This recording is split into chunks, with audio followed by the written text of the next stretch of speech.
بسم اللہ الرحمن الرحیم۔ یہ 10 لوگوں کو موت کے وقت تکلیف نہیں ہوگی، ایسے 10 لوگ جن کو موت کے وقت تھوڑی سی بھی تکلیف نہیں ہوگی۔ وہ خوش نصیب 10 لوگ یہ ہیں۔ نزع کے وقت مسلمان کو جو تکلیف ہوتی ہے اس پر اللہ رب العزت کی جانب سے نیکیاں عطا کی جاتی ہیں، جیسا کہ سنن ابن ماجہ میں بروایت حضرت عائشہ رضی اللہ عنہا سے مروی ہے کہ رسول اللہ صلی اللہ علیہ وسلم ان کے پاس تشریف لائے، اس حال میں کہ ان کے پاس ان کا کوئی قریبی رشتہ دار موت کی سختی میں مبتلا تھا۔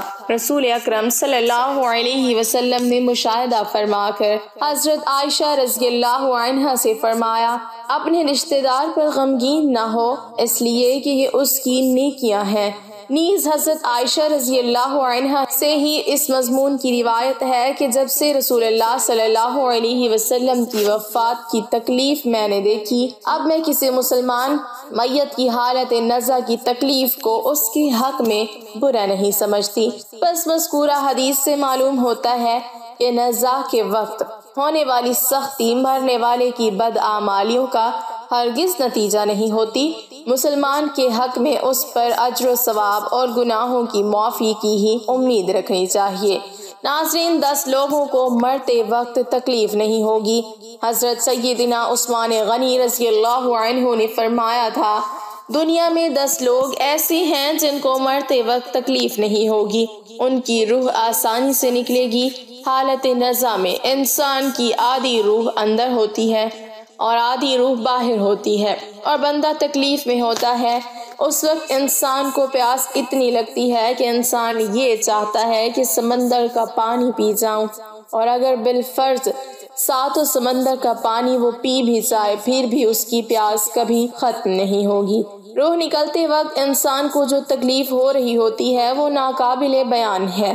حضرت سیدنا عثمان غنی رضی اللہ تعالی عنہ نے فرمایا، یہ 10 لوگ ایسے ہیں کہ انہیں مرتے وقت ذرا بھی تکلیف نہ ہوگی، یعنی موت آسان ہوگی اور بغیر تکلیف کے ہوگی۔ پوچھا گیا کہ جناب وہ کون سے 5 لوگ ہیں جنہیں موت کی سختی میں بھی نرمی میسر ہوگی؟ تو فرمانے لگے کہ سب سے پہلا شخص وہ جو اپنے ماں باپ کی موت کے بعد، یعنی ماں باپ کے مرنے کے بعد وراثت کا حصہ اپنی بہنوں کو پہنچانے میں جلدی کرتا ہے، یعنی وراثت کا حصہ اپنی بہنوں کو جلد اور بر وقت پہنچاتا ہے۔ ایسا نہ ہو کہ بہن کے بچے بھوک سے بلکتے رہیں اور تم بہن کے حق پر قبضہ کیے بیٹھے رہو، اور بہن اس انتظار میں رہی کہ میرا بھائی کب مجھے میرے ماں باپ کی وراثت میں سے حصہ دے گا۔ بہت بار یہ بھی دیکھنے میں آتا ہے کہ بہن کی شادی نہیں ہوئی جبکہ والدین دنیا سے رخصت ہو گئے، تو بھائی نے کہا کہ کوئی بات نہیں، جب بہن کی شادی کروں گا تو اس کا حصہ اسے جہیز کی صورت میں دے دوں گا۔ یاد رہے کہ اسلام میں بہنوں کو جہیز دینا فرض نہیں جبکہ ان کا وراثتی حق دینا فرض ہے۔ دراصل عورت کو جہیز دینا یہودیوں کی رسم ہے، اسلام اس کی ترغیب نہیں دیتا، لیکن اسلام میں عورت کا وراثتی حصہ دینا فرض ہے۔ واضح رہے کہ والدین کے ترکہ میں جس طرح ان کی نرینہ اولاد کا حق و حصہ ہوتا ہے، اسی طرح بیٹیوں کا بھی اس میں شرعی حق و حصہ ہوتا ہے۔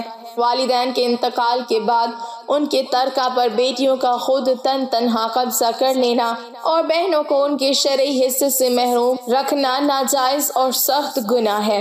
بھائیوں پر لازم ہے کہ بہنوں کو ان کا حق و حصہ اس دنیا میں دے دیں، ورنہ آخرت میں دینا پڑے گا، اور آخرت میں دینا آسان نہیں ہوگا۔ حدیث مبارکہ میں اس پر بڑی وعیدیں آئی ہیں۔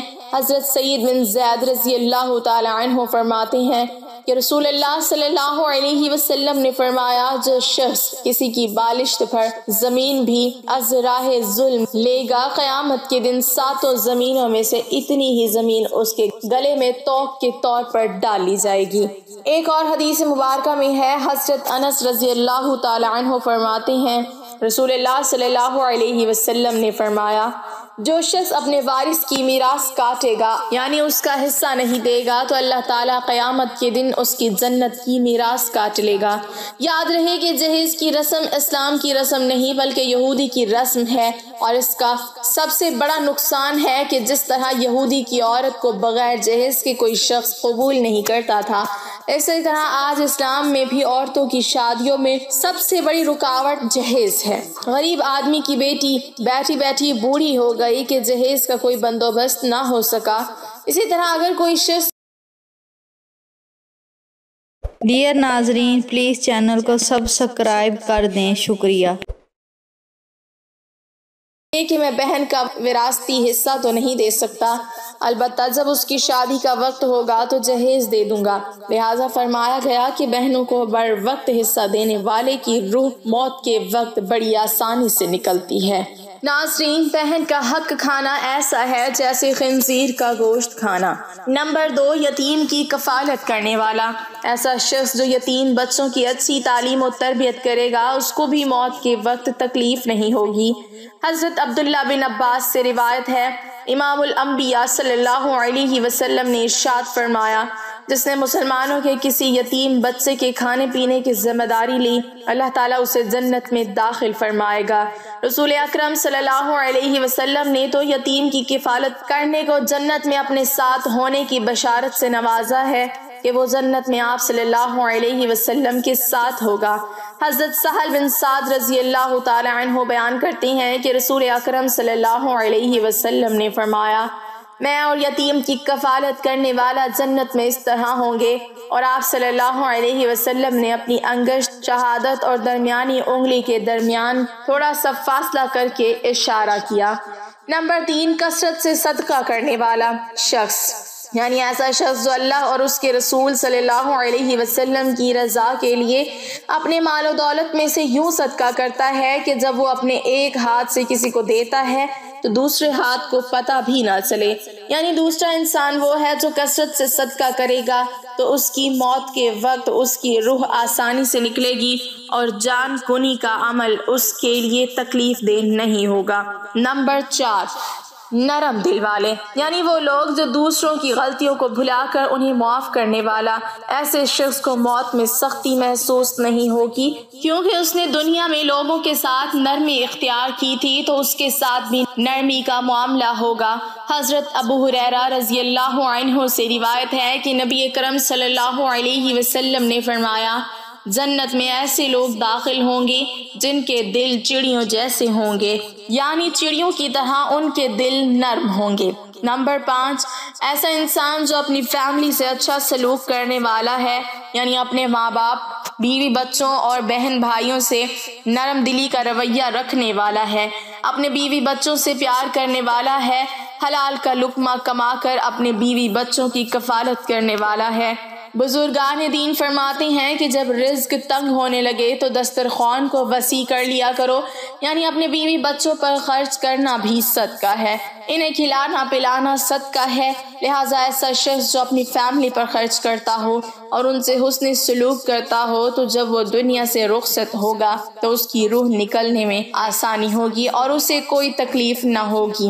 نمبر 6، حضرت عثمان غنی رضی اللہ تعالی عنہ نے فرمایا، جو شخص یہ سوچ کر نماز ادا کرتا ہے کہ جو نماز وہ ادا کر رہا ہے وہ میرے نبی صلی اللہ علیہ وسلم کی آنکھوں کی ٹھنڈک ہے، نماز دین کا ستون ہے، نماز مومن کی معراج ہے، اسلام و کفر میں تفریق ہے، تو 5 وقت کا نمازی موت کے وقت کسی قسم کی سختی میں مبتلا نہ ہوگا۔ نمبر 7، جو شخص قرآن کو سیکھے اور دوسروں کو سکھائے، یعنی وہ شخص جو خود بھی قرآن پڑھتا ہو اور دوسروں کو بھی قرآن سکھاتا ہو۔ پھر فرمایا، راتوں کی تنہائیوں میں اٹھ اٹھ کر قرآن پڑھا کرو اور قرآن پڑھتے وقت رویا کرو۔ فرمایا کہ اگر رونا نہ بھی آئے تو رونے کی کوشش کر لیا کرو۔ حضرت علی ہجویری گنج بخش رحمۃ اللہ علیہ سے کسی نے پوچھا کہ حضرت، اگر رونے کی کوشش بھی کریں اور پھر بھی رونا نہ آئے تو پھر کیا کریں؟ تو فرمایا کہ پھر اپنے مقدر پر رویا کرو۔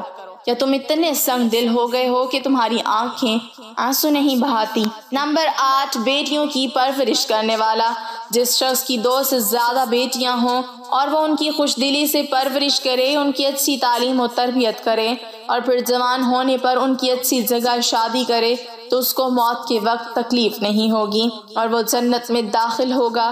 حضرت انس بن مالک رضی اللہ عنہ کہتے ہیں کہ رسول اللہ صلی اللہ علیہ وسلم نے فرمایا، جس نے 2 لڑکیوں کو ان کے جوان ہونے تک پالا پوسا، قیامت کے دن میں اور وہ اس طرح آئیں گے، اور آپ صلی اللہ علیہ وسلم نے انگلیوں کو آپس میں ملایا۔